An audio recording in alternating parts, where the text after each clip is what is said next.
leading Democrats and Republicans across the United States have been expressing support for Joe Biden, who's been diagnosed with an aggressive form of prostate cancer.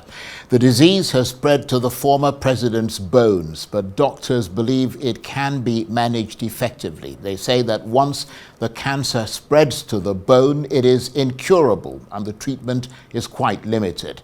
Donald Trump, who has often ridiculed Mr. Biden's age and health, said he was saddened to hear of the diagnosis and wished the octogenarian a fast recovery. Correspondents say there have been concerns about Mr. Biden's health for the past few weeks. At 82, he was the oldest U.S. president in history. Although he is in his early 80s, cancer is a beast, and I speak from nearly firsthand experience. Cancer took my husband the day after he turned 54. So cancer is an enemy that we can face no matter what time. So I'm sad that he and his family have to go through this battle. I also think that this gives us an opportunity to speak about research funding in this country, especially medical funding, and what the current administration is doing with that funding is no less than a sin and a grievance against all humanity. Donald Trump has already stopped funding for things like these, and we're never going to be able to help people like Joe Biden or my husband if we don't have that funding. So I'm angry and I'm sad. It's definitely troublesome, not only for him as a person. We have to remember politicians are people, in addition to being public servants. So my sincerities go out to his family. But I think it speaks volumes for where we're going as a nation. It's a little troublesome right now. Everybody's a little concerned about where the future is necessarily going. Most people don't know. So I think it brings into question a lot of things. It's very heartbreaking. I mean, it's not like personal friend or anything like that, but I mean, it's sad. My mom died from cancer, so I know, and my grandmother, so I literally watched them, kind of go down, and I think that's just really sad. His last years, his life's going to be really hard. I mean, just finding out, I feel bad for him, of course.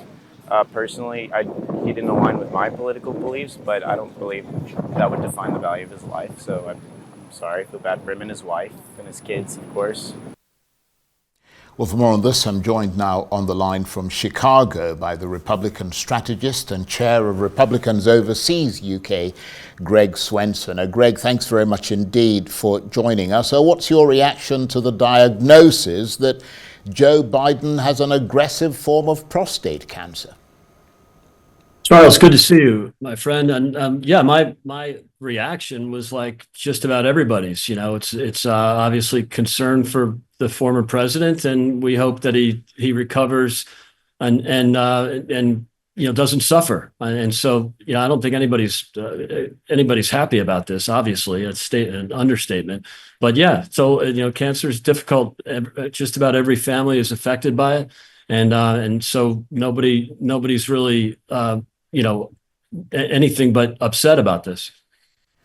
I understand that politicians across the political spectrum have been expressing support for Mr. Biden. You are, of course, a Republican, so that goes without saying.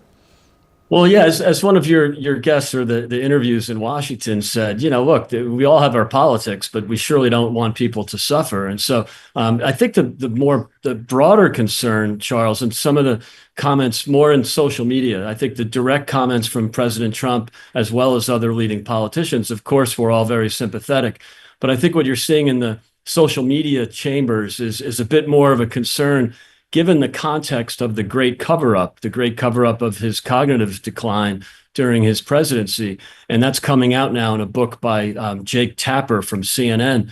And so it's interesting timing with the release of this news. But it comes in the context of the great cover-up, which has been discussed in the media quite a bit here in the United States the last week or so. Well, let's kind of move along that trajectory then, Greg, because, it strikes one that if Mr. Biden had been re-elected, the US would be in the midst now of a presidential health crisis. So I guess this is a moment to reflect on the cruelty of fate at times? Yeah, look, I think we missed a potential, situation, where in many of the arguments were made that they knew about this and yet they just decided to keep it private. And that's okay for a private citizen. I'm not sure that's okay for the president of the United States.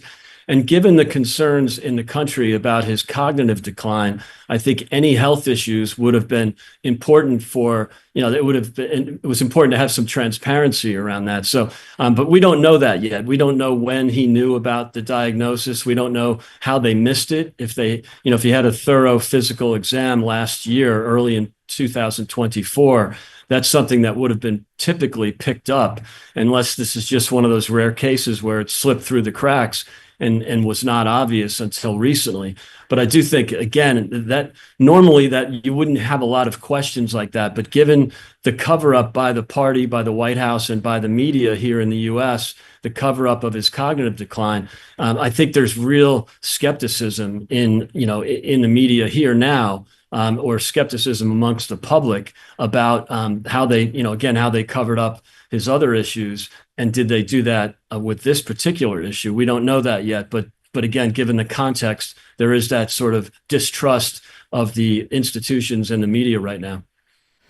And of course, Greg, you know more about these things than we do. But when it comes to the openness of individuals who are in the White House and former occupants of the White House, I mean, we've been given quite a lot of information about the status of Joe Biden's health. I mean, just in the last sort of 24 hours. Is that usual, or is it okay because he's no longer the commander-in-chief? Yeah, look, I think at some point they probably needed to make a statement, if especially if he's undergoing some treatment. It's something that they couldn't avoid. The question is whether they should have done it when they received the diagnosis. Again, assuming he was still president at the time, it would be really difficult to believe that he didn't know about the cancer diagnosis until recently. But again, that could be the case. So, but if this was just a normal former president, if this was President Reagan when he announced that he had Alzheimer's back in the early 90s, if it was another president that was experiencing some difficulties, there would be some degree of privacy and some degree of public notice. It's a little different with President Biden, again, because of what happened in the last year, but even in the last 4 years, with the really deliberate cover-up of his challenges, his cognitive challenges, his obvious decline. It didn't necessarily work, because even before the debate on June 27th of last year, where it became quite apparent that he had cognitive challenges, the release of the Robert Hur report of last winter, when Robert Hur decided that was the case where he decided not to prosecute President Biden because of his cognitive decline. That was big news a year ago, but the actual audio tapes of the interview were released over the weekend here in the U.S., and that's been big news. So in many ways, this announcement maybe is distracting from the focus on the Robert Hur audio tapes that were released. And it was, it made it quite obvious that the White House, the Democrat Party, and much of the media here in the U.S. was collaborating to cover up his decline. And that was really dishonest, and it really lost the trust. That's why the administration and those other institutions have lost a lot of the trust here in the U.S. And we've had, I think you mentioned this at the outset, Greg, a supportive message from Donald Trump, who is usually criticizing Joe Biden. I mean, do you think this diagnosis makes politics a little more difficult for President Trump? Because it seems he's used to blaming Joe Biden for everything. Or you don't think this will alter Mr. Trump's approach to politics? I think, that's a great question, Charles. And I'm glad, journalists like you are actually reporting on the news. And I'm quite sure you and I discussed President Biden's cognitive issues during the administration, especially during the last year before the election. But I think in this case, President Trump is offering his sympathies. Of course he is. That might not last very long. I think you saw this with the assassination attempt, where everybody kind of put their tools down and put their weapons down for a few days, and it didn't last long. I think the Democrats were right back to Trump derangement syndrome, within a week of the assassination attempt. So, look, hopefully there is some sort of kiss and make up here, or the possibility of kiss and make up. I'm not sure how long it will last. You mentioned the president. Yes, you're right, Charles. He is often quite critical and blames President Biden for a lot of things. It's not hard to do. I know that's a bit of a partisan view, but I do think this will maybe distract from both the Robert Hur audio tapes that were leaked over the weekend, as well as the Jake Tapper book, which will be out this week and probably will get some attention. And as a sort of final summary, Greg, I mean, is there a subtext of the cruelty of fate in Mr.